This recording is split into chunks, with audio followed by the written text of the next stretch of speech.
और जब land acquisition act बना था तब हम भी तो आपके साथ कंधे से कंधा मिलाकर के खड़े रहे थे। उसको पारित करने के लिए हमने कोई इफ बट्स का काम नहीं किया था। हमें लगा कि भाई चलिए, हम जानते थे इसका आप राजनीतिक फायदा लेने के लिए ही जल्दबाजी कर रहे, सब जानते थे। उसके बावजूद भी हम आपके साथ खड़े रहे थे। लेकिन हम आपसे पूछना चाहते हैं, 1894 में जो कानून बना उसकी कमियां देखते देखते आपको 2013 आ गया क्या? 120 साल बीत गया। 60 साल तक ये देश के किसान उसी कानून के भरोसे जीते थे जो 1894 में बना था। अगर किसानों का बुरा हुआ तो किसके कारण हुआ? और आज जब यह कानून बना हम आपके साथ थे। कानून बनने के बाद कानून बनने के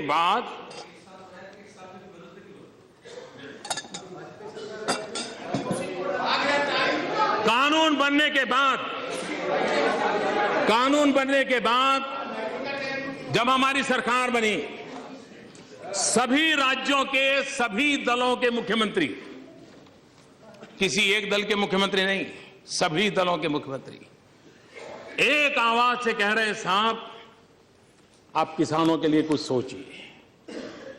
किसान बिना पानी मर जाएगा, उसको सिंचाई चाहिए, उसको इरिगेशन इंफ्रास्ट्रक्चर चाहिए, उसको गांव में सड़क चाहिए,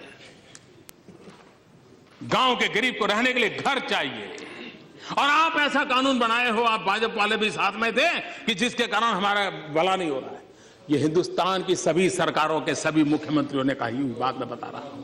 क्या यह देश जो फेडरल कोऑपरेशन की बात करता है, फेडरलिज्म की बात करता है, क्या हम इतने अहंकारी हो गए हैं कि हमारे राज्यों की मुख्यमंत्रियों की बात को सुने नहीं? हम इतने अहंकारी हो गए हैं कि हमारे राज्यों के मुख्यमंत्री परेशान है, राज्य परेशान है, उनको हम नकार दें? क्या उनकी बात हमको सुननी नहीं चाहिए? और उनकी जो भावना है, उस भावना को हमने सकारात्मक रूप से आदर करना चाहिए, नहीं करना चाहिए? और उनकी मांग क्या है?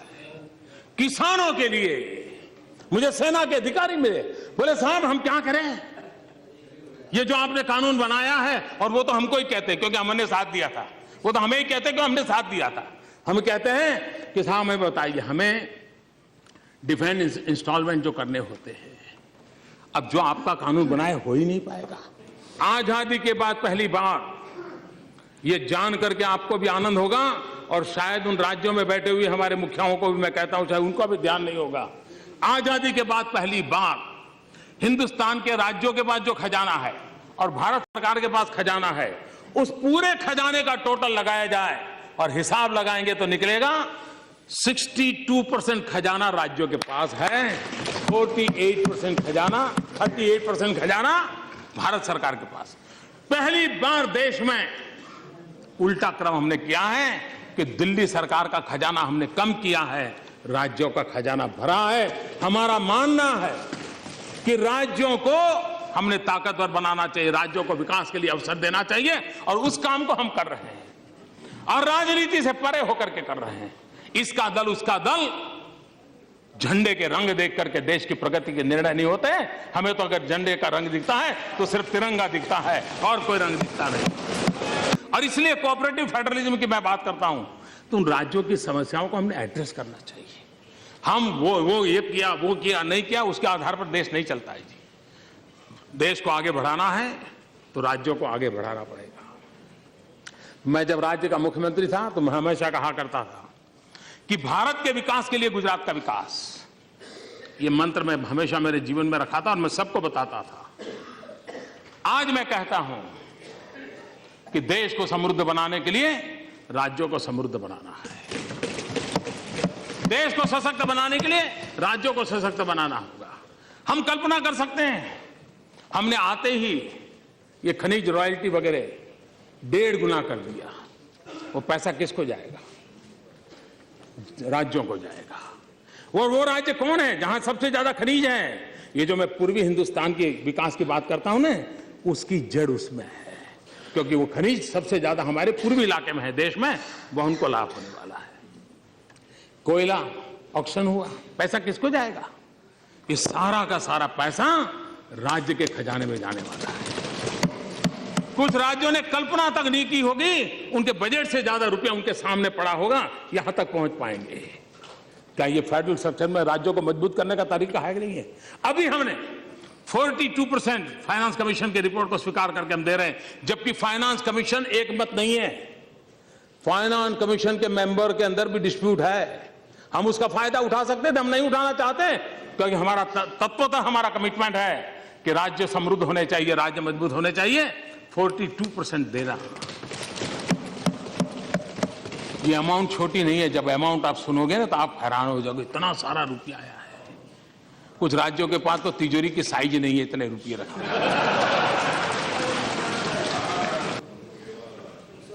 संप्रदाय का जहर घोलता चला जा रहा है, और आज से नहीं चला जा रहा है, लंबे अरसे से चला जा रहा है, जिसने देश को तबाह करके रखा हुआ है, दिलों को तोड़ने का काम किया है। लेकिन सवाल हमसे पूछे जा रहे हैं, हमारी भूमिका क्या है? मैं आज जरा इस सदन को कहना चाहता हूं, 27 अक्टूबर 2013 मैं पटना में था, गांधी मैदान में था।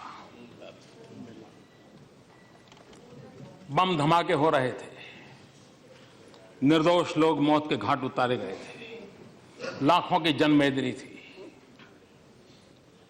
बड़ा ही कलुषित माहौल था, रक्त की धाराएं बह रही हैं। उस समय जब इंसान के हृदय से बातें निकलती हैं, वो सच्चाई के तराजू पर 100% सही निकलती है, उसमें कोई लाग लपेट नहीं होता है। बम बंदूक के बीच रक्त बह रहा था, लोग मर रहे थे। उस समय मेरा जो भाषण है, और उसमें मैंने कहा था